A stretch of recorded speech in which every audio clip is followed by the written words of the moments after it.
Welcome to the Friendlyjordies Podcast. Happy New Year to everyone. And Christmas. And Christmas. We say Merry Christmas. I say Happy Holidays because I'm not a right-wing Christian nut. Guess who listens to Waleed Ali's podcast still? Actually, Do you still do it? Nah, I've given it up. Oh, It's done. You might have been the last listener. Yeah, I think so. Me and maybe his wife. It was a good innings. I don't think she was listening. Come on, she cares about Hawthorne. She doesn't talk about that much. How come he's the only member, like the host of Project that's still on there? Wouldn't you love to know? Now, saying that, Mortgage? I have a New Year's treat for you. I mean, God, how big does that man's house need to be? Ali, can you get on the project's new promo for 2023 when it comes back? Get excited. It's a new cast and a new age. Wait, is it the new cast or is it just Charlie Pickering's back? Look, I will admit, the guy does look a lot like Charlie Pickering that they're replacing Peter Hellier with, so maybe. Dude, Charlie Pickering was fucking hosting New Year's. Oh, I shouldn't have said that. Dude, Charlie, Why? No, because like the YouTube algorithm just flags it. Charlie Pickering was hosting New Year's Eve. Fireworks ceremony, whatever the hell. Oh, God, that's exactly who I want to reign in the new year and think about how promising it's going to be. Yeah, that's when I realized, damn, the world is in recession. It used to be Hugh That's what I can Jackman. Like, now you've got like a guy. The guy that used to have a TV show. Ooh, all the greats. Who's next? Paul Hogan? Is he still alive? Only one way to find out. Tune in 2024. Yeah, if you can find that, Ali, I will. Is you it will be already doing out? the audience a massive service. Is it already out? Yeah, it's 30 seconds. It's just a quick, just Project 2023 promo. Everyone needs to see that because I didn't have access to the internet for the last month for reasons that I'm not going to be getting into, and I'm sure that's the only reason that anyone's listening to this podcast. Please stay tuned. Because that's all I had was TV. You have to see this because I forgot. I like everybody else. You forget how bad TV is every time. You think, no, surely this was just my imagination. But just imagine this every 6 minutes for a month. And in the meantime, yes, I hope that you got... I've got it. Good. Look, let's... Watch this. For the love of God, stay tuned for this. This is my consolation prize to everybody. I'll make it bigger because like everyone complains about it being really small. Fair enough. It is... it's Tiny. offensively teeny. Well, we'll make it. But also, Ali's like impromptu editing is also pretty offensive. All right, okay, That's pretty big. huge. Pretty big. All right. Put on your headphones. Yeah. No, I've seen you gotta it. listen to it. You gotta listen to it. Okay. No, they're right there. They're underneath you. Yeah. Wow, the studio's gotten better as well. We've got our own 2023. Can't hear it. Wait, you can't?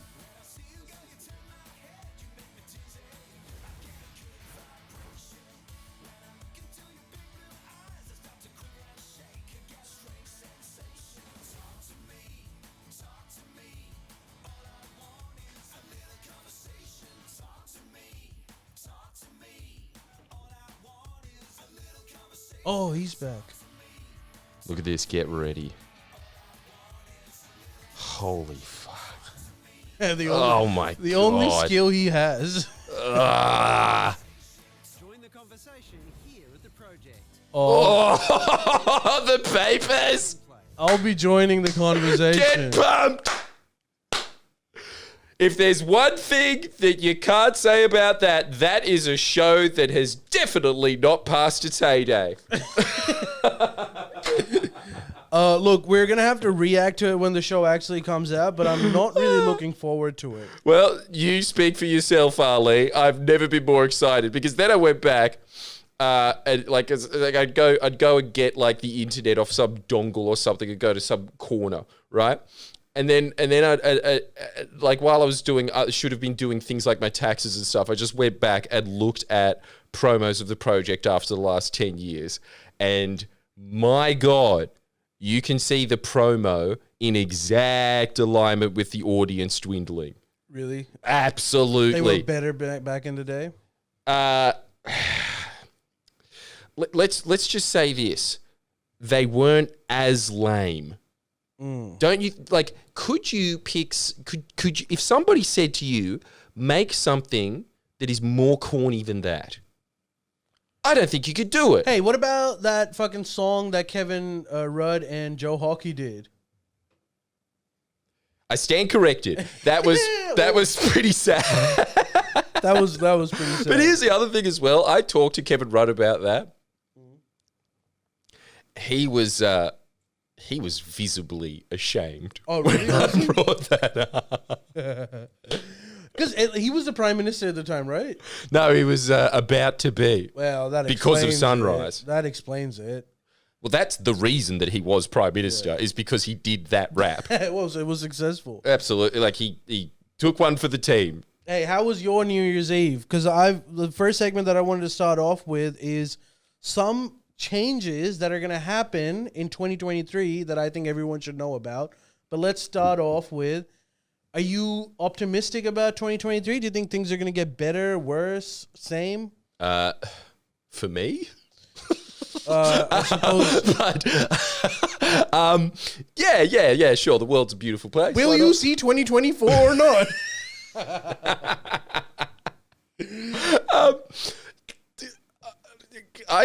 Isn't everyone optimistic on the you can't not be optimistic when there is a $30 million fireworks show in front of you. This is true, but like that actually makes me less optimistic because I look at it, I was like, such a waste of money. You really are a killjoy. That's true. I asked the exact wrong No, person. but you know, because I told you what I was doing New Year's Eve. That was hilarious, and I'm glad that you bought into that because I've got to say that is more tragic than anything that has happened to me ever. I probably shouldn't mention it because God knows if they're watching or they might find out. But let's just say my New Year's Eve was lame and I was very depressed. Oh, we're not going into it? Dude, because I'm afraid. All right, up late. You know what to do. Sign up if you want to hear the unfiltered story, and you do. So make sure that you do so you can get an exclusive podcast given only to the true, loyal, whatever you guys are. What were you again? The My Little Conies. Only the OG My Little Conies get to hear that story. And trust me when I say this. If you thought that project thing was lame, that was a palate cleanser. You're going to be wanting to watch that to clean your ears after hearing Ali's. You won't be jealous of me, I tell you that much. No, all right, look, so there's that. There's a few things. So forget about your 2023 because that might be grim. Let's look at what it's going to be for the rest of the people watching this. So one of the, I suppose, good news, bad news, depends on what you think. But there's an increase in all Centrelink payments to keep up with inflation. So well, this is going to be a very sad 2023. But if you're on some kind of my tax dollar. If you're on Austudy or Dole, New Star, whatever, you're going to get a 6.1% pay rise, and hopefully that will solve none of your issues. They're like, oh, we need to do this because like people aren't able to afford rents. I'm like, yes, but 6.1% ain't going to do shit, man. Yeah, but they're just talking about increasing with the average inflation, right? Yeah, but like rents haven't increased by the average inflation. No, that's true. No, it's gone up. True. But what? You're going to increase everyone's payments by what, like 60%? Jordan, just remember where we're at now. They increased our rent by 25% and still kicked us out. Yeah, by the way, we're going to have a new studio and it's going to be under the harbour bridge. Literally, we'll be right at the bottom of the ocean. Yeah, well, that's what happened to us, and we're successful. And we agreed. We were like, okay, fine, Fair I guess. enough. And they were like, now you got to get the fuck out of here. It was like, well, why? We agreed to it. We'll increase the rent to whatever you want. Yeah, but still not enough. They want it to be 100% increase, and they can't legally do that to us. Oh, is that what's happening? Yeah, that's what's happening, by the way. So is that how bad the rent market is? Yeah, dude. Tell me about it. Mortgages have gone up by a lot. And you know that point that you were making? Actually, your editor, who I've forgotten what his nickname was supposed to be. No, I got to call the Stig. Sorry, man. It's been a rough month, but yeah. Master. Ah, yeah. Yeah, him. The butler. Yeah, you know how he was saying that all the people that are getting knocked off fixed rates, and they're gonna flood the market with more houses. Mm. So that's even worse news for rental market. Because what that's going to do is it's going to force people away from their house that they were landlords of, like they were self-landlords, into the rental market. So it's going to shoot rental market even more. So so what's happening now is all the people that were in long-term rental agreements are, if your landlord is greedy or a corporation, they want to increase it by a lot more because they know that the market has grown. So they want to, let's say, increase your rent by 50%, but they can't do it. They can't just randomly tell you 50% increase because you're going to fucking go to the media. There's actually like general reliefs that you can get legally as well for that sort of shit. You can get that tribute cancel or whatever it's called. So they can increase it by 50% or 200%, but they have to do it progressively. Right. So what normal people would do in that situation is that they'll increase it by 10% every time you have to renew your lease to the point where it gets bad. Or they can tell you to get the hell out and they can get a new person on the new rates. Yes, they can. So that's what's happening with us. Look, do you think that in a macro perspective, this might actually be, it's definitely cancelled out by the fact that this is the one thing that you will always hear me actually attack the Labor Party over, which is just doubling the migration rate. That's obscene to me. But do you think that this might have a good offshoot response in that it might end up making the cities, assuming it can keep up with the amount of immigrants, but if it forces people out of the major cities and moving into regional centres? Look, theoretically, maybe, like, you've got some kind of evidence for it because New South Wales and Sydney has a net loss in migration. So people are moving to Queensland, even from Victoria. But I don't think these are the same people, or these are not. So I don't think what's happening is that people are getting so poor that they're deciding, fuck this, I need to go to a state that is less expensive. Because if you think about it, that person who has to move in those circumstances is already very poor.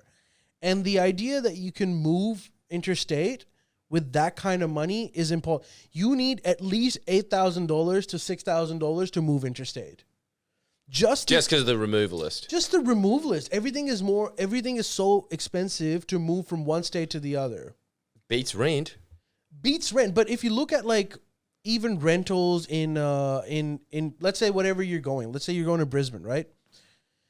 Okay, the place that costs $350 over here might cost $250 over there. I think it's a little less. You can get. I remember this because I wanted to do that. I'm sick of this city. I'm done with it.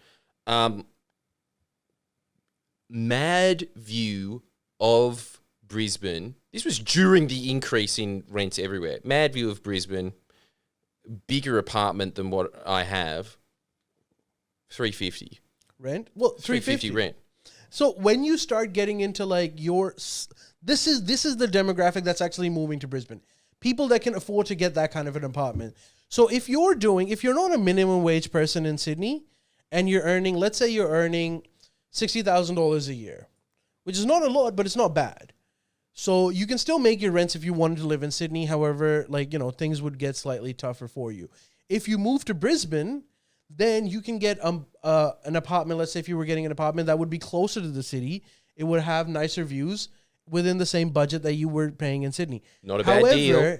Not a bad deal. However, if you were poor, let's say you were living in a share house, you pay $230 a week. Yeah. You go to Brisbane, you're not getting anything extra out of it. You're getting extra. You're not $230. When the Stig complains to me about rental increases.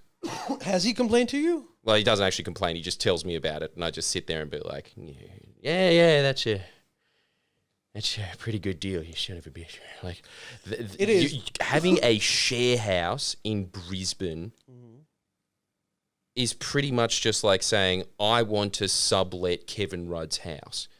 That's what's going on there.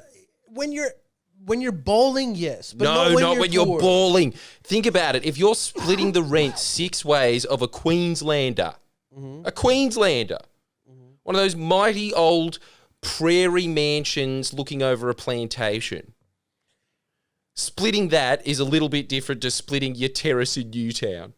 Yes, and keep in mind that all the other inflationary pressures, food prices, energy prices, That stays the same. It stays the same, right? That stays the same. But look, the main cost of living is housing.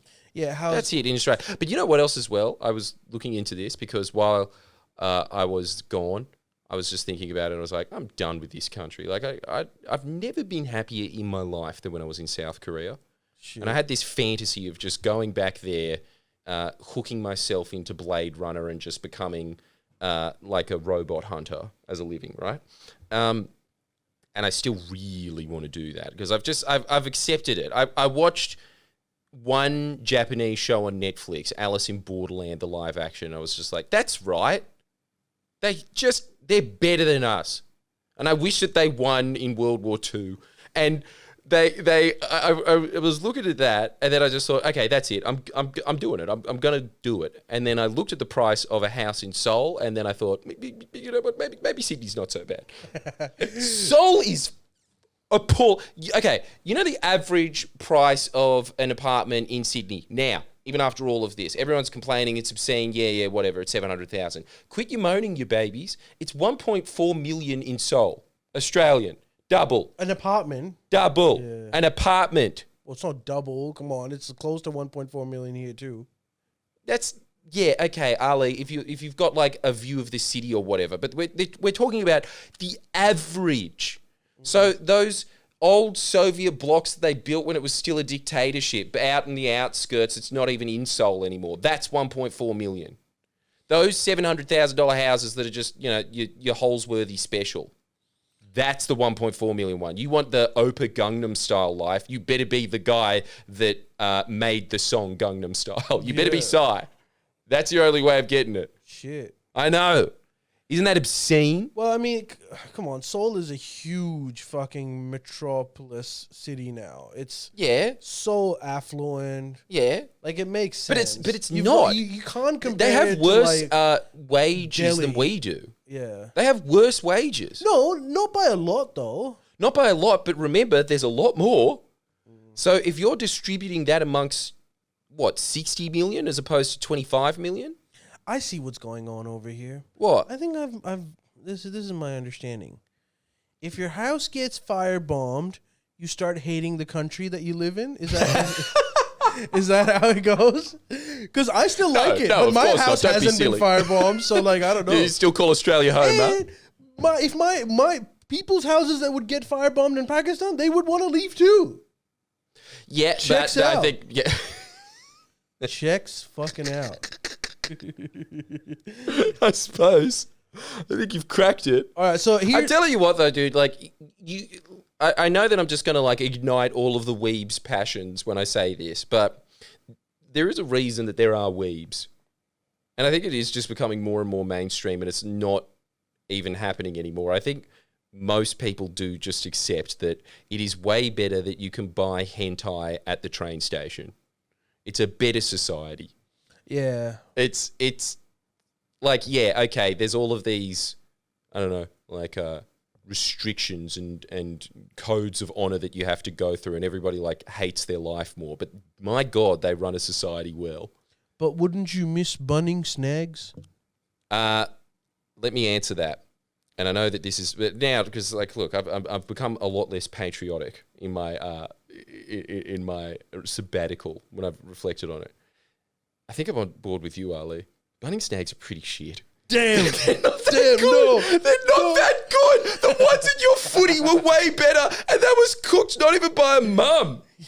That was cooked by the dad just being like, come get your shit. Because that's the one thing that guys do better when it comes to the culinary arts, the barbecue. You see, Australia, what you've done? A man that was so patriotic that would get triggered if your accent wasn't as Australian as it's supposed to be. Yeah, I was triggered by my own accent. It's not Australian enough. Is now like shitting on bunning snags. This man, who all he cared about in life was to save a koala. That's how it all began. Yeah, that's how it all began. He wanted to save one koala, And now he's not even able to do And that. now I realize that the only way that's going to happen is if we just contribute more to the Japanese economy so that they can come over here as tourists and look at it in Taronga Zoo. Dude, That's it. Tying both these things together, did you know that Japanese government has recently offered 1 million yen per child? That's $10. Per child. How much is that? To just move out of Tokyo. I don't know, but like I'm going to check Well, that that's out. great. They should be doing exactly the same thing in Australia. But again, yeah, find out what 1 million yen is because I imagine it's nothing. Per child. Dude, no. What are you talking about? It's I don't know what I'm talking about. It's 10,000. Oh, it's $11,000. It's $12,000. Look, It's not nothing. it's a baby bonus. It's more than a baby bonus per child. Okay.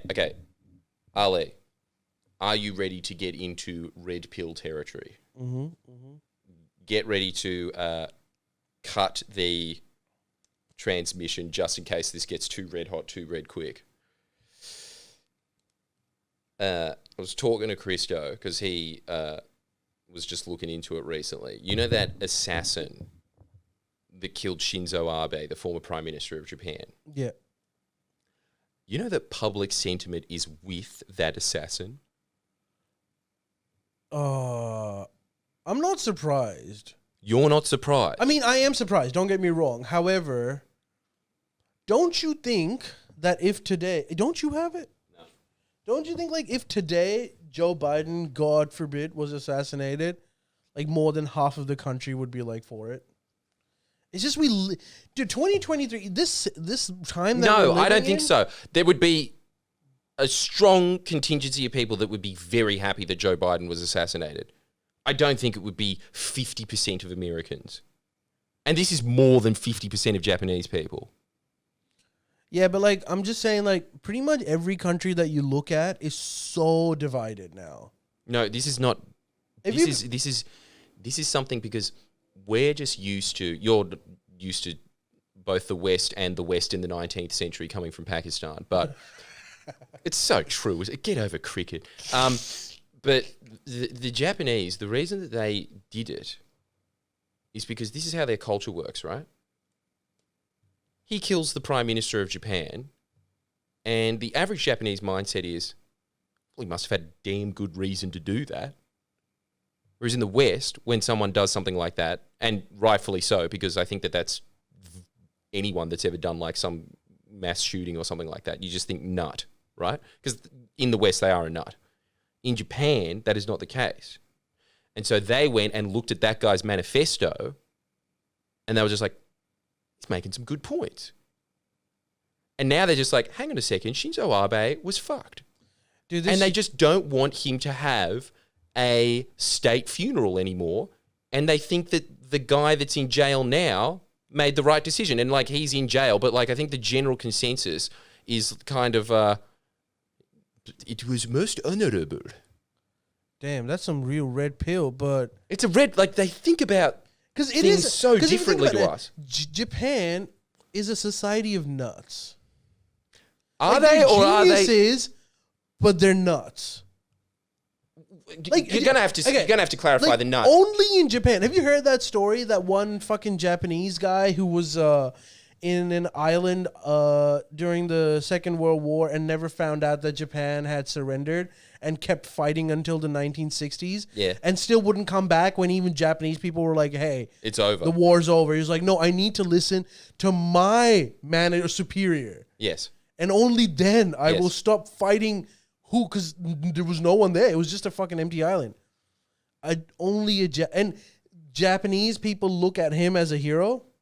Well, he is. That's pretty But patriotic. dude, don't you think like if that was happening in Australia, like after a certain point, if there was someone still at Gallipoli, like, well, they'd be dead, but like their generation were still Their there, we would be like, dude, like you're a nut. Like what the fuck? Yeah, but I think that now, chat, let us know. Would that guy be a patriot or a nutbag? I think you can be both. For some, but in Japanese society, you can only be a hero. A hero. Yes, That's- yes, yes. But I like that. I like how like extreme they are. Yeah. That's it. I think that this is the whole thing. It's just I think their society is built, and this is why it's better and more oppressive and why they're more depressed and everyone's just like, but I think that, man, there are things that are more important than being happy. And I think that honor is one of them. Having a code of honor and sticking to it, you got to say this, it's honorable. If I was Jordan Peterson, I'd start crying right now. Don't you think? Honor, that generation is dead. They were great people. They did so much for you, for us. And you just tear down their statues and nothing else. Look, crazy. I'm going to look more into it. It is crazy. It is crazy, but maybe it's only crazy because we're crazy. Did you ever think about that? Maybe we're the crazy ones. Dude, I'm glad you've come back. I think you really need to be integrated back in. Dude, I think you're that Japanese guy and you've just come back from the island. Yeah, I think you need to. I was waiting for like an okay from an officer. You're like that ISIS fighter that needs to get de-radicalized. Like there needs to be a process to mainstream you back. You're just bad. No, let me just say this, right? Like you should never. Violence is never the answer, obviously, right? But it does say something about their mindset that it is so based on something else other than kind of like immediate personal gain, I suppose. Like the guy that was assassinating Shinzo Abe wasn't doing it because of some blaze of glory in his head. He saw it as like the honorable way out. I remember like reading about what his motivations were, but I honestly have forgotten. Like, what did he care about? I thought he was. There was a couple of things. It was first off, like he cut all these social programs that like put his mum into poverty. Yeah, but like wasn't it something? Oh, his mum into poverty, but wasn't it something like to do with the church or something too? That's the thing that all of Japan is like, yeah, why is everyone in their leading party, I can't remember what it's called, like the LDP or whatever, why are they all linked? And I think this is the thing that actually probably pissed them off as well. A Korean church. What the hell? Well, that makes sense. Korean? What the hell is wrong with them? But it's that kind of weird Scott Morrison cult Christianity church. It's not like a run-of-the-mill Catholic thing. Yeah. It's a real cult thing. And then they were just like, why are they there? And why are they giving so much of our money to it? And then, all of a sudden they were just like, what the hell? Oh, wait, wasn't this the case that his mum, the assassin's mum, was into that church and gave all of her money to it or something? Oh, that was what it was. Yeah. Okay, right, yes. And so, which is legit. Because this is the other thing that a lot... Dude, it's not Abe's fault. Politicians are not good people. No. Whether it be Abe or anyone else. Like, if you're giving them money... Abe's especially not a good person. Abe was a terrible, terrible leader. But go on. Yeah, like even in the US, like every politician, part of their like passage to becoming anything important have to do like that sermon to AIPAC or whatever, that Israeli lobby, and they're always like, if you give them money like these churches do, they'll say anything. Yeah, they'll like say whatever, most reprehensible shit, as long as you're donating to their campaign, they don't care. Yes. So that guy who killed Abe is like, dude, you got to kill every politician ever. I know that, but I think, well, it's obviously a pretty strong statement. Except for Tulsi Gabbard. She's all right. Yeah, she knows what's up. But is it just because she's hot? Is that... No, that's most of it. She's anti-Biden. And she's on the right side of history, which is sitting on started Fox a YouTube News channel with Tucker Carlson. Right side of history.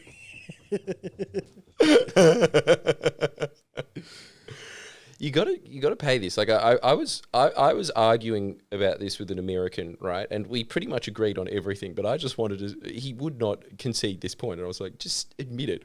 Tucker Carlson is good at his job. That's such a based question too. Like, admit it. Not that he's a good person. Not that you agree with his politics. He's good at his job. He shows up on time. He wears his bow tie every day. Immaculate haircut, and he gets nothing for it. And he gives you what you want. Hey, look, we're gonna come back to that. But, we will come back to that. I also, yeah, go on. Sorry. Okay, so another 2023 thing is, which actually the Labour government has come under some criticism for, is that there's going to be a lot fewer subsidized psychology sessions. Yeah, but come on. Look, this is something that I was reading about when I was in my sabbatical. The level of people in Gen Z that are anxious, because it's just what my self-help channel is now. So get off your phone. And also this as well, and I know this from personal experience that I can't get into, but have you ever noticed that if anybody ever wants to get off anything, they always just say mental health? And then they're just like, it's a clean slate, and then they don't get it at all. This is what happens when you say this sort of shit. I always have to make this stipulation. Yes, it obviously exists.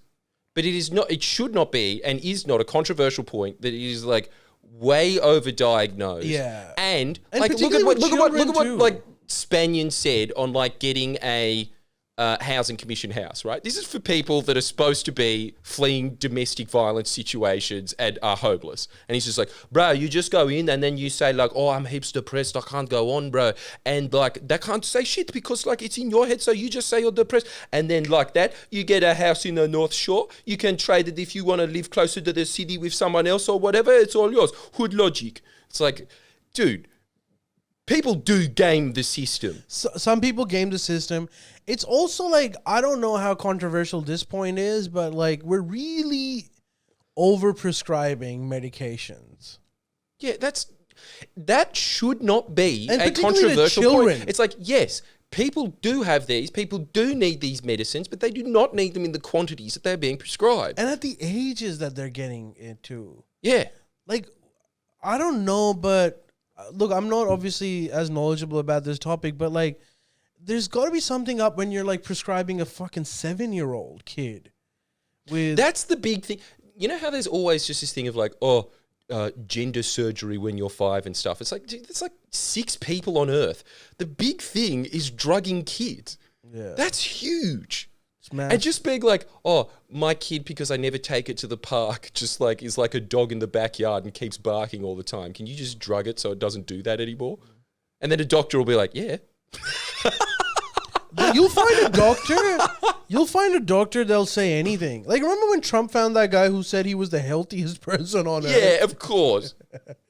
Anyway, Definitely. So if you have mental health issues and you want to see a shrink, pay up in 2023. But I bet you, knowing Labor, there would be grounded research on this. This would be a very intricate policy decision. Here's what happened. So during COVID, they just ramped up the budget for therapy sessions. And you know why? Because that was Scott Morrison's big thing. Yeah. That was Scott Morrison's big pet issue. Which is weird because you ask most people, they look at COVID fondly. They're like, dude, I just sat home, didn't do much. I was a hero for watching Netflix. You don't need therapy for that. You know what you do need therapy for? When you actually have to go back to work. And of course. And life sucks. Yes. So should have ramped it up then. So they actually just brought it back to pre-COVID levels. Well, yeah, okay, So come I was on. giving a guys. spin to this story, but it's true. Well, you really should have mentioned that at the beginning. PCR tests will be less accessible, but I guess we all know that because, Yeah. COVID. They're phasing out single-use plastic items. Dude, why are you still doing it? Like, why isn't this done? Single-use what? Single-use plastic items. What, and people have an issue with that? No, people don't have an issue. This is just something that's happening. But okay, I'm just saying, like, why is it still happening, honestly? This is the big thing, and this is another thing that I bet you the Labor government won't get credit for, and I'm going to have to do it and give them huge props for it, because that is way worse than climate change. It's a way bigger contributing factor, and it just fucks everything. Everything. Your sperm count down because of single-use plastics. Man, I'm reading sperm count stories so much that I'm legitimately afraid that I'm going to be shooting blanks. Like, you should be scared of that, Ale. I am. And you probably are. Are you scared of that? Yeah, of course. Any sane human being in the 21st century should be very scared that they're infertile. Except for Mislove. He shouldn't be scared about that. Because he's knocked up so many times. He's a very fertile boy. I don't know. Because I've never knocked anyone up. Anyway, it doesn't matter. Yeah, well, I think that's because both you and I have the intelligence to use something called pulling out. What? Not gone. Well, how else is he making the babies? That's the most fucked thing I've ever heard. Because we're smart, we pull out. But that's what's happening. No, I'm using It's undeniable. It's you're doing that. So there's another issue, and this is a big one. Yeah. There's going to be a pay rise on posting a letter. So a stamp will cease to cost $1.10. It will now be $1.20. This is the whole thing. Peter Credlin was right about Labor. When you vote in a government, it's like an iceberg. They just tell you about a couple of things, but all of the underlying stuff that they screw you on. In inflation, I bet you they're still losing. There'll be cheaper childcare. Childcare subsidies. I think that's a good trade-off. That's amazing. That's so good. But you know what? Like, someone was making this point about childcare, and it's very true. It is very sad that we need it. Don't you think? I understand that it is very important, but it is sad about society that both people have to work just to keep a child these days. And so you just have to just ignore it and be like, there you go, just off to go to this, collectivized nanny. That's your mum. Yeah, this is true. And I'm still sad that women can work. Well, look, that's a huge tragedy in itself. No, but you're actually right, because it doesn't have to be a woman. Like, a man should be able to stay back and stuff, and it's really important, particularly like from ages. I think it's 3 up until like 9 or something. That like having a consistent parent show me the boy around is extremely important. Oh yeah, and now what are you gonna do? But what are you gonna do? And this is the thing. I know this from dating rich chicks in Korea. Right? They all had this. Doesn't this scare you? And that's something that I like about going to these places as well, because you're just in the year 2050. But none of them cared about their parents at all. I was like, would you go to their funeral? They're like, maybe. It depends what food they're serving. They loved their nanny. Their nanny was their mum. Yeah, it happens. I know so many rich people's kids that some people, I don't want to say it because it might get too personal. But some people literally cannot call their mum. They have trauma because they've called their nanny mum. Well, so they call her Susie. Yeah, they call them by their first name. These are people that I know. It says a bit. Like, the nuclear family was a very unnatural thing, but now we're going post the nuclear family. Like, it's become even more atomized than that.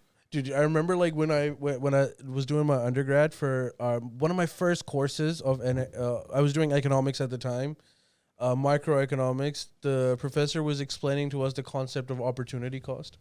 So he says, now here's the thing. You've got a child, your wife works at some job, and what are you going to do? It's like, I guess I'll have to stay home and look after the child. It's like, what if I tell you that there's an opportunity cost? Opportunity cost is that you could be working at another job, earning more money than is required to pay someone to look after your child. Would you still look after your child? And like one of the guys was like, yes. Like, why? Like, I don't know, because I love the child. and the professor starts sweating. Factor that into your equation. Well, in that case, this is called human involvement. True story. That was really funny. I cannot believe that he had to put that into a chalkboard thing, just like with his little X, Ys and things. Just that. All right, cheaper childcare. So childcare subsidy rates will lift from 85 to 90% for families earning less than $80,000, and subsidy rates will then taper until it reaches $530,000.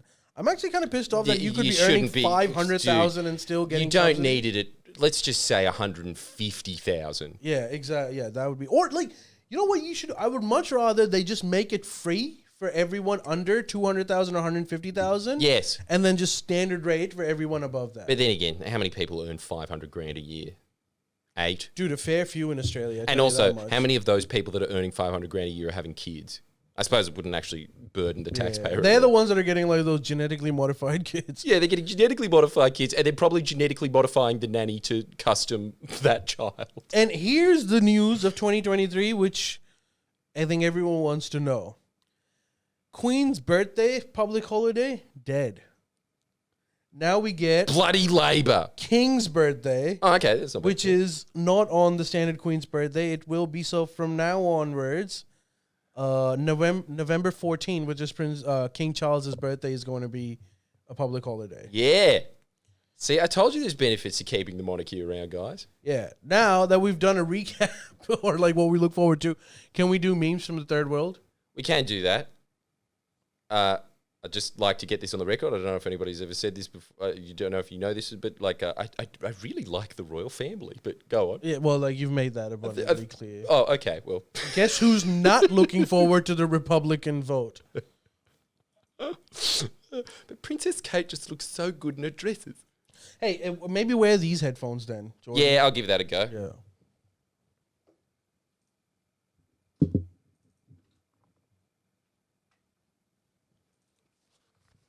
So people like these memes, hey?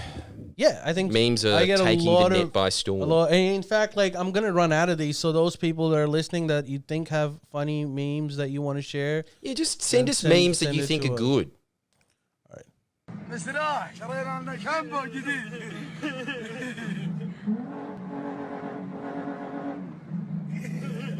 شامبو. someone told me to play it, and I don't. It's so weird, but I thought it was funny, so I thought I'd include it at audience request. Do you want to see it again? I think that man has bigger problems in life than shampoo. Not shampoo. Shampoo. Shampoo. A man with no teeth. Do you want to see it again? I think there's only one answer to that. This was based on all. مستراح شرينا لنا شامبو جديد.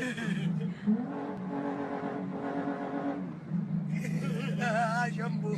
What? It just raises more questions. It's so weird. I don't know why. It What? exists. Okay, they're from Afghanistan? I think they're like Indian? maybe Kurds or something. They seem like Kurdish. Maybe like they're from the Middle You East. can't understand what they're saying.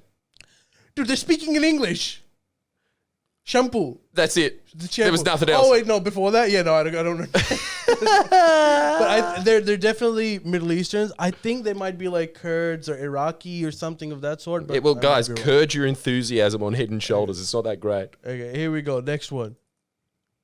Hey, Bobby, look, I'm American. I think I'll use my credit card. Do you guys have anything non-dairy? Anything gluten-free? I don't want to comment on that one. Why? Why? Scared. Hey guys, I'm American. Can I get anything non-dairy? This is one of the first times I've seen like people roast white people. That's not like colonialism. It's just like funny. Yeah, it's great. It's back to 90s comedy. Yeah, it's- Dude, that's the wave of the future right there. Stretch Asians your- have it right. champion. All right, dude, you gotta watch this. تستاهل اكتر.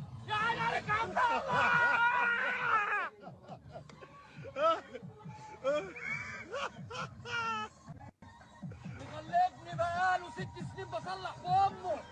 لا لا لا لا لا لا لا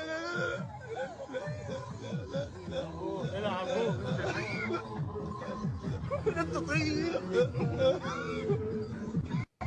شو ده ابو احمد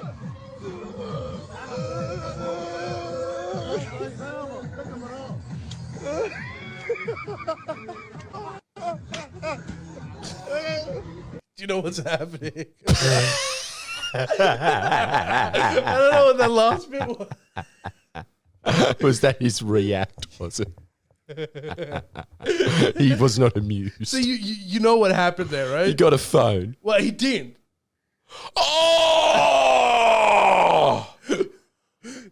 Oh, man. They gave him like a fake box. phone inside an iPhone box. He got so excited he threw away his own phone. And then this clip doesn't have the rest of it. I've seen the full video. He proceeds to beat every single friend of his. Like it gets bloody. It gets so intense. With that context, do you want to watch it again or should we move on? No, that's too long, that one, but Okay. we'll forever have the memories of that guy getting... Jeez. Does any prank in the third world go right? Or is it always just that it was just a prank bro moment? It was so bad. This one was the worst. It's so poor man. Well, he doesn't have it on the camera, though. Santina trying to battle back. Catching the boot. Oh, what a strike! Can't explain that, can you? I hope he's okay. The modern day sports, man, can be really dangerous. Where was that? That was in America. It's funny because like the last episode we had Neil on, we spoke about how sick wrestling was for like 30 minutes of that pod. Neil's a fan of wrestling. Oh yeah, he was. Well, everyone was as a kid except for you, I think. I liked it for 2 weeks. All right. Who needs enemies when you have such friends?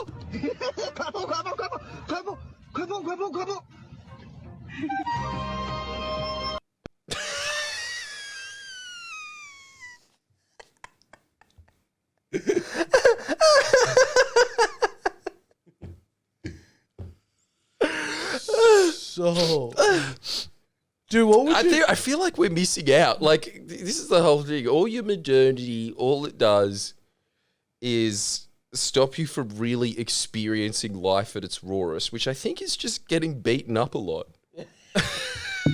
That's third world humor in a nutshell. You'll do Well, it all right. works. Sleeping kid thinks barber just kissed him.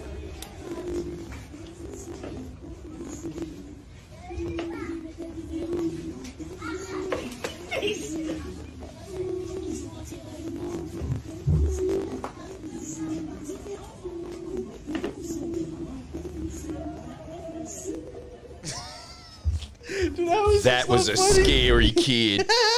That guy is freaked out. Dude, he's the kid from that same meme. Do you remember that meme? He's like, what are you going to do when you go? I want to be a terrorist. Do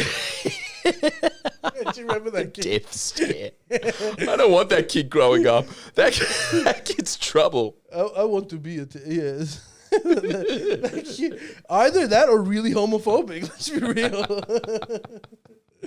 All right, last one. Can you imagine when that guy could swing a punch? Yeah, when he's older. Oh my God.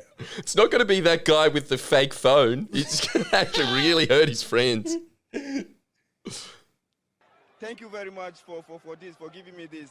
And I appreciate my friends also. My wife and my girlfriend. My wife. Yeah, sorry to say. I'm so sorry, my wife. Listen, I love you so much. I love you so much from my heart. So. What? Wait, you didn't Why get is it? that a meme? Well, watch it again, okay? And Okay. ignore the shitty music in the background. It's going to be hard, but I'll try.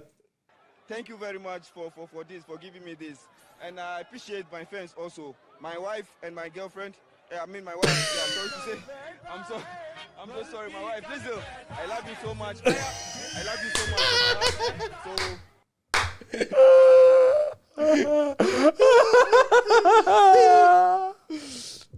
You know what else as well? Uh, He was not misspeaking there. no, he was not. He was just genuinely thankful to his wife and his girlfriend. It's just like, And poor man. they both helped him get there. What the hell was that? Was that third world country Formula One? No, that was soccer. He's a soccer player. Okay, right. Yeah. Yeah, well, yeah. How would you recover that? You just said it. I want to thank my wife and my girlfriend. It was like, oh shit, how do you recover from that? He did it brilliantly. Like, we're just apologizing to his wife. Just, Baby, sorry, and then laugh. Sorry, I love you. My wife, I love you. That's all you can do. What else can you do? You're screwed. How about you just look at the camera and go, gotcha, but you can't think. Oh, yeah. No. Yes. Yeah, Look, but- if you were quick enough to do that, which I highly doubt a football player And is. if you were quick enough to do that, I highly doubt you'd be saying, I would like to thank my wife and my girlfriend at the same. Yeah.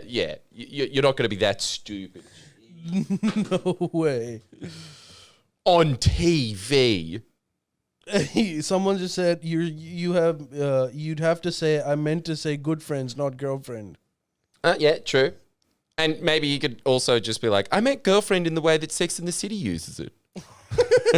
That soccer player would be like, all of a sudden changes character. I meant girlfriend in the way. Like, holy shit, he's cheating and he's bipolar. And he's a gay. He's bipolar. And bye, yeah. So many other issues. Okay, dude, I want you to watch this one thing. This is not a meme. This is actually a little excerpt from Zelensky's visit, the Ukrainian president's visit to U.S. He did a... Yeah, but like it's nothing special. But I want to talk about something, and I want you to see this video, and I want the audience to see this video as well, just so they know what I'm saying, and I'm not making it up. Just the audience probably knows this, but Jordan, just remember, Patriot weapons are a missile defense system. So like if there's missiles that are coming towards you, America has this defense system called the Patriot system, where you can like shoot your own missiles to destroy those missiles. That's the Star Wars thing, isn't it? Yeah, it is. So they just changed the name. Because Yeah, they call Disney it now owns the Patriot. rights to it and it was too expensive. And obviously Zelensky wants it. But watch this video. No, I don't know what just peace is. It's a very philosophical description. Oh wait, sorry, I didn't even put it up for the If audience to see there's it. Sorry, my bad. 1 second. Just war. Sorry. Is that? Go on, yeah.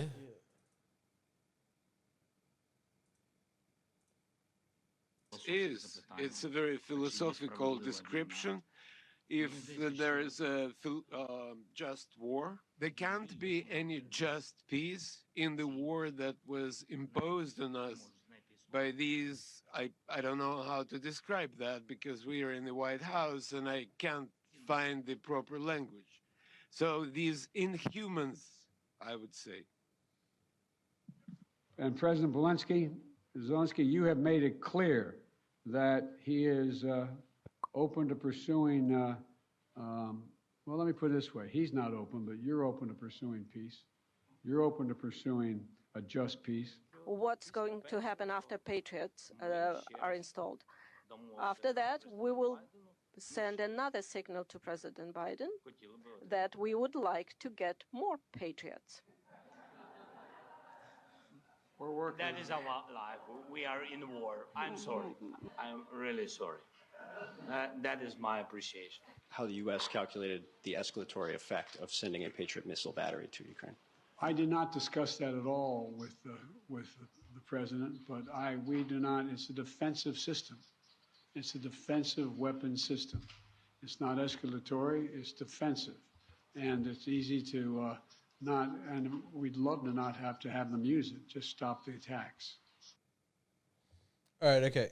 So now that you've seen that, the reason why I brought this up or like played this video beforehand is I wanted to just give you an idea of like what's happening on the battlefield and what the fuck is this man saying. So again, the battle has swung where Ukrainians are gaining more ground than the Russians are, so they're kind of like beating the Russians, and the Russians have essentially just resorted to bombing them through like these long ballistic missiles to destroy their energy infrastructure, which is keeping Ukraine in dark. And can I just say this? Mm-hmm. This is another thing that you nuke heads don't think about. I learned this. If you have nuclear power and you're in a war zone like the Ukraine are, there's a very good chance that they can blow up those nuclear power stations. But not just that, if you blow up the energy system, those nuclear power plants have come very close many times during this war to just overheating. And they've had to go to the backup energy storage, and sometimes because they just don't have the energy, it gets very close to a meltdown. Yeah, I would imagine that actually might deter. Well, I mean, unless it's like a It does crazy seem to be. government. That's what I'm saying. Like, there's all these things that people don't think about how dangerous it is having that. But go on. I Sorry. have some questions about that, but we can get to that. I was gonna ask you about like smaller, like you know how Australia is pitching the idea of like really small nuclear reactors. Yeah. Anyways, let's get. But the reason why I brought that video up is, so at the moment, U.S. has spent more money in this fight with Ukraine over the last year than it had spent in Afghanistan or Vietnam. So this is really, and Ukraine is consistently looking for more and more weapons, which is fair considering that they're in a war. But if you've noticed from that video, he was asked about the just peace. Zelenskyy, he was like, it's not just peace. Just peace. Just peace implies that there's some kind of mutual negotiation over there, and you've come to a... His response was that I don't understand how you achieve just peace with these people. I don't even know what to say because I'm in White House and people would get offended by the words that I'm using. At this point, Zelenskyy is in no mood to negotiate peace. He wants to keep going on the offensive. He wants the rest of the world to support him, and he takes back Crimea and pretty much every territory that Russia has gained in the past, 7-8 years since they've started this offensive, particularly with the Crimea thing, which is fine, which is, again, also a fair position to have. If some part of your country has been swallowed up by a big force, a big country that's next to you, it makes sense that you want it all back. However, this is not going to lead to any peace. We're in the long haul because of this. And unfortunately, this is why I brought it up, so that people, like, I know you're going to hate me for saying this, but Putin, no doubt, is a crazy dictator who started a war that he shouldn't have. But this man is also crazy. Because what he doesn't realize is that war, it's never going to be the same. There was a time when Russia was winning. There was a time when, there's now a time when Ukraine is winning. If you don't negotiate a peace at a time when you're winning, where you can actually get some of the concessions, what you're doing is waiting for the rest of the world to get exhausted and stop giving a shit, and you getting into a position that is much worse, where Putin becomes dominant again, and then you don't even get back what you've recovered yet. Now, people would say, no, that's not going to happen. The West wouldn't give up support to Ukraine. It's already happening. Macron has come out and said, first of all, he's always maintained contact with Putin during this entire thing. And he is now saying, firstly, to the US, you need to get out of Europe. Like, we have essentially given you the entire European continent security. And that makes me nervous because we are not masters of our own destiny. He's secondly saying, essentially what I was just saying now, that we're going through a really bad time because of the Ukraine war, and no matter who is right, we all know who's right, and like we can all make those points that Putin went into a country, he just marched on without having appropriate justification. But we need to come to that point where we discuss negotiation and peaceful settlement, because I am not going to keep advocating for war. Right. And so that's the first voice. Then there's silent voices within Germany that are saying the same thing. It's surely. Like, that, come on, guys, we're spending a lot of money on this. And Germany and France are always on a unity ticket in the EU, aren't they? Well, France is a bit of an outlier. It's only, so at the moment, Britain and the US are essentially still on the attack. Now, if you listen to Biden, when Zelenskyy was saying that, oh, we don't want any just peace, Biden had to come in and say, hang on a minute, come on. Even he is saying, come on. He blamed it on Putin, saying, like, Putin doesn't want any peace, but the President Zelenskyy wants peace. And Zelenskyy was just like, oh, not really. I'm just going to keep asking for more missiles. Because from his point of view, he's like, I'm winning. Why do I give up now? I'm going to keep pressurizing until Russia is out. It's probably the reason that you shouldn't have a president that's an actor. That's going to get us into trouble, but yes, maybe.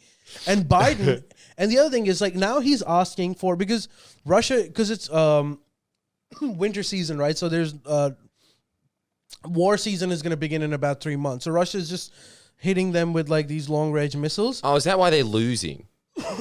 Well, maybe. Like what I said, we'll have to see when war season begins again, which is why I'm saying that even though Zelenskyy, you might be in a position of power now, dude, wars are always, it's like a sporting match. It's like you think someone's going to win and then the other side takes over. If you look at World War II, we now look at it as like, oh, it was inevitable. It was inevitable. But like there were so many ups and downs. Nazi was, so this war isn't over yet. So if Zelenskyy thinks that this is permanent and Russia's just going to move out, wait for war season to begin because things might change again. Yes. And even Biden is now saying like, come on, you've got to negotiate some kind of peaceful settlement. And Zelenskyy is in no mood. So what I'm saying is like, on one hand, you've got Putin, who's a dictator, crazy, maniac, all of those shit. But this guy is also pretty crazy at the moment. Like, and at what point would it be politically acceptable to start saying, fucking work it out? Like, the world is going through a lot of shit. UN just came out with a report that currently 2/3 of the world is in recession, and it's only projected to get worse. Damn.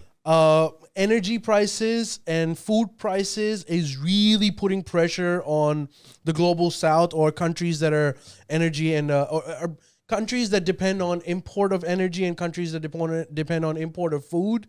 Like there's a lot of, and not to say obviously all these Western governments that are also going through their own recession, but have to give record money to this war effort.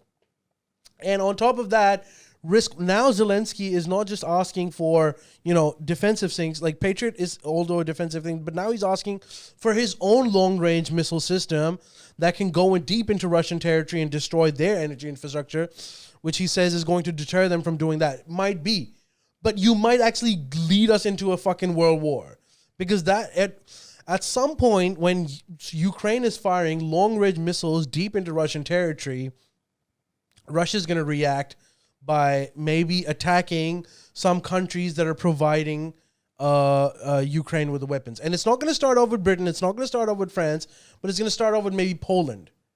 And then what do? It's a domino effect. So what I'm saying is, let's try to move towards peace. And even though this was an unjust war that was waged on Ukraine, but we need to tell them look, we're with you, but you need to keep the negotiation doors open over here. I'm afraid of this man now. Right. And I'm pretty confident that this war, seesaw is going to go the other way. And maybe at that point... And also, pretty standoffish. You got to give him credit for this. That is a crazed man, somebody who gets up in a press conference in the White House and defies the US president. Yeah. Numerous times. Apparently, there's reports that U.S. president had just signed off some major bill for Ukrainian aid, billions of dollars. And Zelenskyy calls him and says, hey, we need this, we need this, we need that. And Biden was apparently got angry at him like a dad. He's like, you just realized I just passed billions of dollars worth of a bill to provide to your country to help you with this war effort at a time when we're heading towards a recession. And all you say is, I need more weapons instead of a thank you. Look, I don't even care about thank yous or anything, but it's just even the West needs to also tell Zelenskyy that we're going to support you to a certain extent. After that, what is his goal at this point? To invade Moscow? I think his goal is to see how far he can go. Well, his immediate goal is to get purge the Russians out of the Donbass region. Yeah. Is take back Crimea. Medium term goal is to take back Crimea. That's what he's really looking at now. And then if he don't, dude, because he's not a military man, so he doesn't know. He thinks of it as I don't know, fucking World of Warcraft or some shit. So he thinks that he might eventually go into Russian areas, and that would be a big fuck you to Russia. Don't ever mess with us again. But I don't think that's going to happen. I think he's going to push himself towards a corner. The Western world might eventually get frustrated with this and popular public. Because if you look at it, when the Ukraine war happened, I think this is a U.S. statistics, 75%, some ridiculously high number in 70s, was for the war. Like they were for Ukraine, helping Ukraine defend against Russia. You look at it now, it's 50%. In a year's time, it will be well below 50%.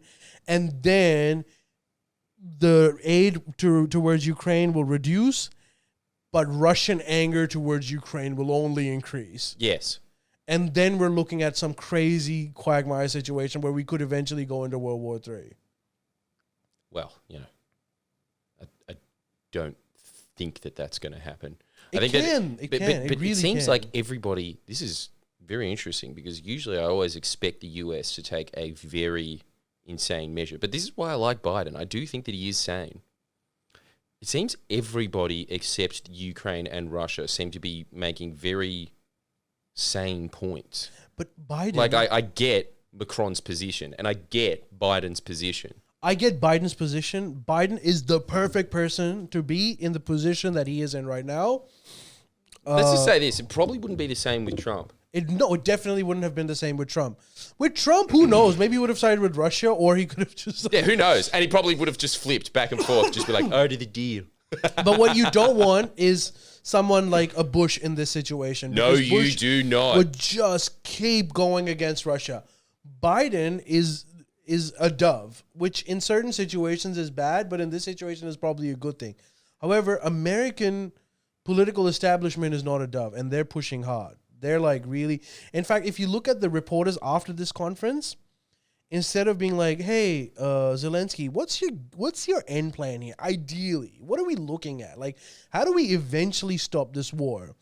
They start hurling abuses at Biden, saying like, hey, why don't you just give him whatever he needs? I mean, what else can you expect from the US press, really? Yeah. That's incredible. Like, you really have to give that man credit that he is in that system and he is behaving the way that he is. The fact that he is in that position there. It was something that was in Obama's biography where he was just saying like, can you believe that every time the CIA was in my office, Biden would shoo them out? The rudeness. I was like, that's mad. Biden is way better than you. He's such a better president. The fact that he is suspicious of the CIA. Yeah. That's cool. And the fact that these are very small details, but I don't know if you noticed when Zelenskyy was asking for the Patriot missile defense system, Biden kept saying, "Oh, but this is a defensive thing. This is a defensive thing." He's trying to tell Russia, "Yo, we're not gonna give them really attacking shit. We're not gonna give them stuff that goes deep into your territory, because that's cue for war with America. Because at some point, Russia will feel." We don't have any other option. Like, if we're going to die this way, we might as well kill you and die together. So you've got to, and I'm glad that Biden is like, he's sensible with this.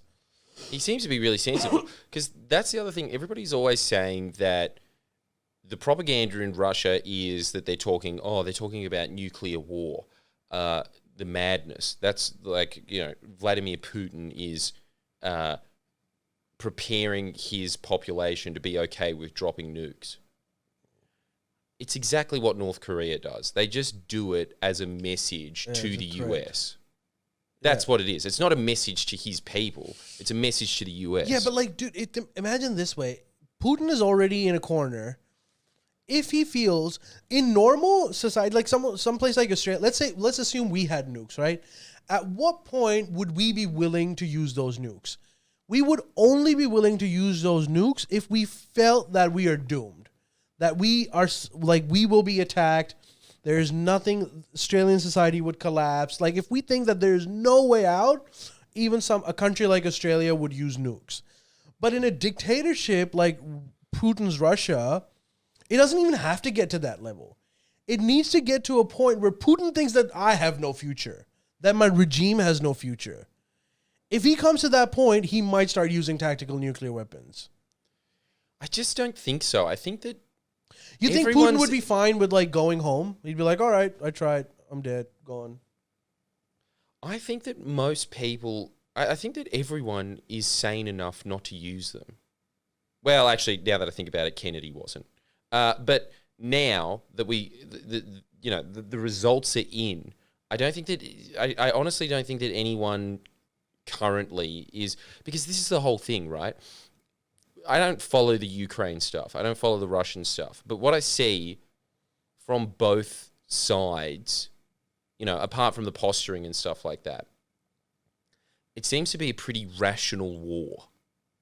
It doesn't seem to be a war where, it's a normal conflict. It's a just war for both sides. It's not just a just war. It's like it's not going out of the bounds. There's always war crimes and that kind of stuff, right? Yeah, definitely. But it is not going to that stage where, Henry Kissinger had to talk Nixon out of nuking Vietnam. It's not there yet, but you never know where this war could go. Yeah, I suppose that's true. There's always the elevated risk of that happening, huh? Yeah, which is why you need to mitigate that risk. Yeah, of course. You need to always give both parties an out. Biden is doing that. Yeah, I think he's facing a lot of resistance from his country, but I think he's trying to do it. Yeah. I think Macron is definitely trying to do it. He's, I think, one of the sensible ones. And I don't know where this is going to go, but it could go pretty badly. Yes. First of all, this tells me one thing. This war is far from being over. Yeah. This is going to go on for some time. And hopefully we can actually get into some kind of a stalemate. At that point, we need both parties to be willing to talk. It's always like Zelenskyy was willing to talk maybe 9 months ago, but Putin wasn't. Then now you've got Putin willing to talk. By the way, Putin has consistently said that I'm willing to talk. Let's get down to the table, blah, blah, blah. He used to say that before, minus Zelenskyy. Now he's gone to a point where he's like, yeah, let's just start a negotiation, but Zelenskyy is in no mood. I think the best case scenario is that either there's a stalemate where both parties just feel that there's no progress that can be made, so peaceful negotiations is the only way out, or international community and countries that might have geopolitical interest knock some sense into both countries and say, look, you're going to have to figure this out. Like, Ukraine, we're not going to give you those long-range ballistic missiles that you need. Not going to happen. We'll give you at best stingers that can help you, ward off this threat. And to Russia, we understand that you've got legitimate geopolitical interests. We understand that you need to take care of your neighborhood, but you cannot fucking attack your neighbors like this.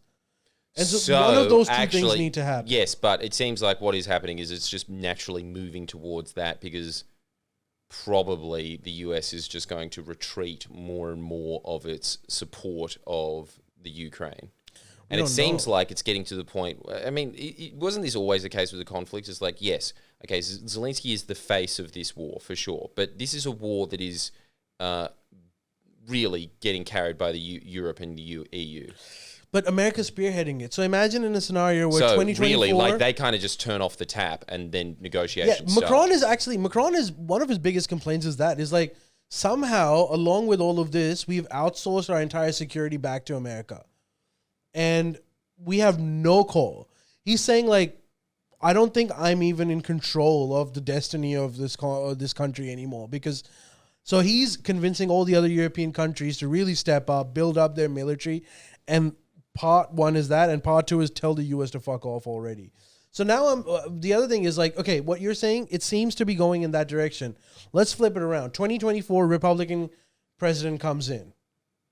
It's not going to be heading in that. Republican president is going to immediately start listening to the reporters and give Zelenskyy everything that he needs.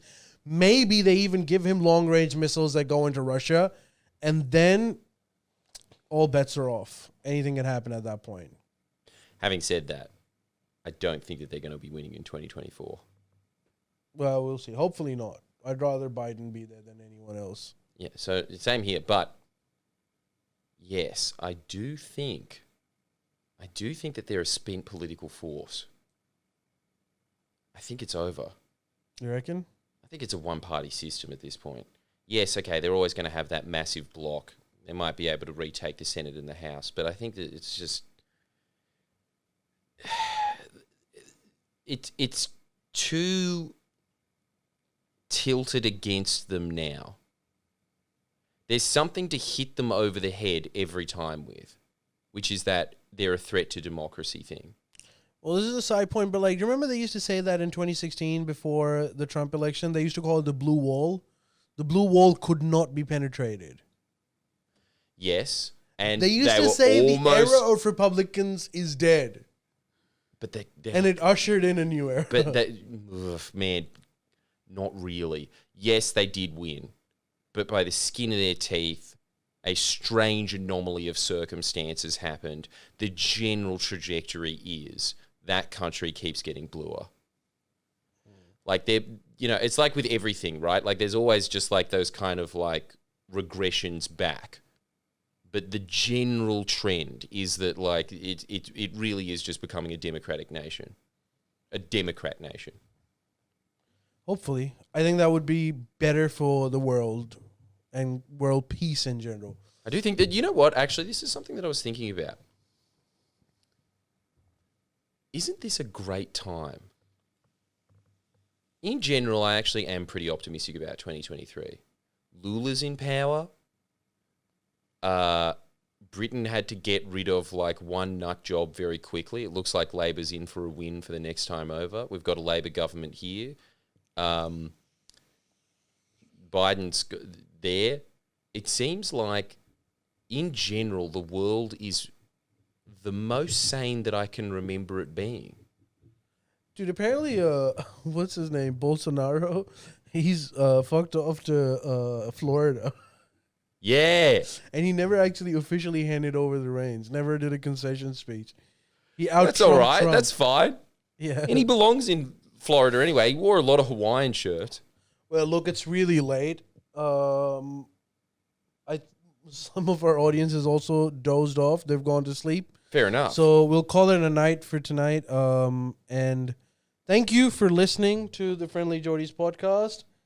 We're back, and we're going to be doing this regularly every week, and Jordan's going to be here.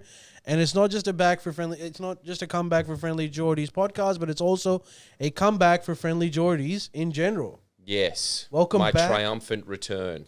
Welcome back. Jet lagged and all. Thanks, guys. Though, honestly, all of the best wishes that I got from the guy at Domino's that recognized me, thanks. I don't even know if he watches this. I don't think he does. Well, see you guys. See you, gang. Bye.